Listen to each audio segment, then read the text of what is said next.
अब वो स्वामी जी की हत्या करके पछतान लग गया। कहने लगा वीर सिंह देख मेरे कितने उल्टे कर्म हैं। आया था दुख निवारण कराने के लिए, संत को मार के यो पाप और बढ़ा लिया मैंने, संत की हत्या करके। और अब कबीर जी मेरी एक नहीं सुनेंगे क्योंकि उनके गुरु जी की हत्या होगी। अब वीर सिंह चल वापस चलते हैं। बड़ा दुर्भाग्य है मेरा, अब आजीवन कष्ट उठाना ही पड़ेगा। इतने कहते हुए आश्रम से बाहर निकले थे, सामने से परमेश्वर कबीर जी आ रहे थे। अब जो ही वीरदेव सिंह बघेल की नजर पड़ी कि प्रभु आगे गुरुजी आ गए हैं, उन्होंने वहीं रेत में लौटकर, रेते में ऐसे ही कच्चे स्थान पर, और गुरुजी के चरणों में दंडवत प्रणाम किया समेत मुकुट के। अब उधर से सिकंदर लोधी फंस गया कि ईब जय मैंने इनके पैर नहीं पकड़े, प्रणाम नहीं किया तो ये अब तुझे माफ नहीं करे और श्राप दे देगा। तो बहुत सिद्ध पुरुष बताते हैं। और उधर से गलती कर रखी तो दंडवत प्रणाम सिकंदर लोधी ने भी किया और परमात्मा झुके और दोनों के सिर पे आशीर्वाद भरा हाथ रखा और कहा, हे दो नरेश, दो बादशाह, आज इस दास के पास कैसे पहुंचे? ऐसे सिर पे हाथ रखकर ये शब्द बोले थे प्रभु ने।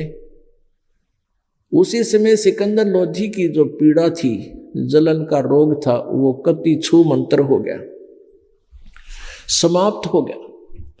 अब सिकंदर लोधी चरणों को पकड़कर बुरी तरह रोने लगे और कहने लगे, अक्षमा करो परवरदिगार, माफ करो मालिक, मैं बहुत पापी प्राणी हूं। क्योंकि परमात्मा संत के सामने ये मन चला जाता है, दूर भाग जाता है।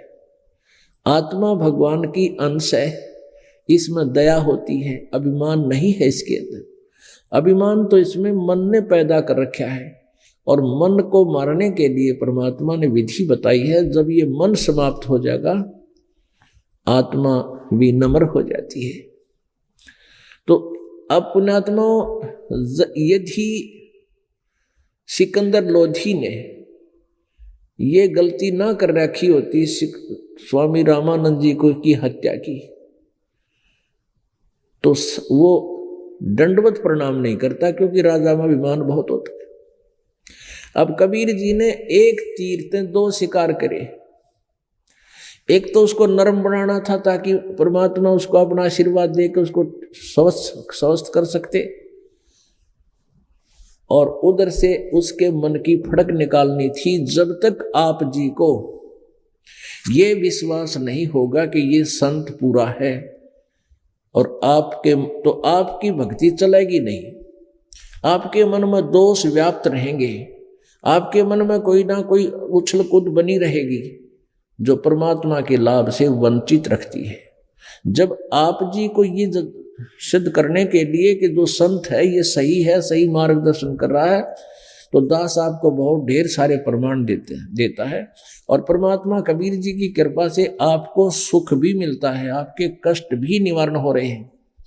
तो आपको विश्वास हो जाएगा कि इस स्थान के अतिरिक्त तो कहीं पर भी इस पृथ्वी पर सुख स्थान नहीं है। तो तभी आपकी भक्ति और गहरा आवेगी और ज्यादा लाभ मिलेंगे।